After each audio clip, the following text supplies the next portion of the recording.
Fifth Sunday of Easter, the Gospel according to John, chapter 15, verses 1 to 8. Jesus said to his disciples, I am the true vine, and my Father is the vine grower. He takes away every branch in me that does not bear fruit, and every one that does he prunes, so that it bears more fruit. You are already pruned because of the word that I spoke to you. Remain in me as I remain in you. Just as a branch cannot bear fruit on its own unless it remains on the vine, so neither can you unless you remain in me. I am the vine, you are the branches. Whoever remains in me, and I in him, will bear much fruit, because without me you can do nothing. Anyone who does not remain in me will be thrown out like a branch and wither. People will gather them and throw them into a fire, and they will be burned. If you remain in me, and my words remain in you, ask for whatever you want, and it will be done for you. By this is my Father glorified, that you bear much fruit and become my disciples. The word of the Lord.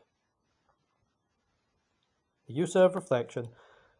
By this time, the fifth week of Easter, the idea of Jesus being the Messiah is now well in force. Many people in many towns have been convinced he is the Messiah and have converted. And fulfilling scriptures, rising from the dead, even having Saul, who persecuted Christians, became a convert himself. It would have taken a very stubborn, proud heart to not see the divinity of Jesus at the time. Jesus, after being accepted now, however, has to deliver this message. Jesus said he is the vine and we are the branches. The truth is, we, the church, are actually the vine with Jesus.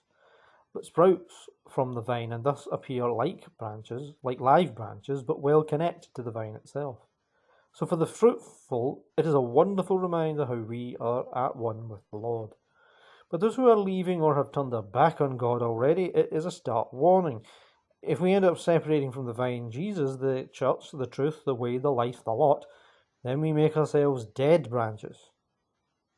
Going solo long enough will mean we end up producing no real fruit, and so we, by our own volition, will have left the church and God himself. With a consequence, well, it's easy to draw a parallel.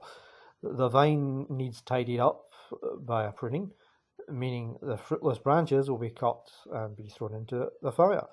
Chances are that will be our destination also, if this be the destiny we choose. Come back to the faith in the Lord, or risk going into a fire. Hell is for eternity, so if you don't want it for 5 minutes, you certainly won't want it for eternity. The daring questions are we at risk of leaving the vine? If we have left, what will it take for you or a loved one to come back?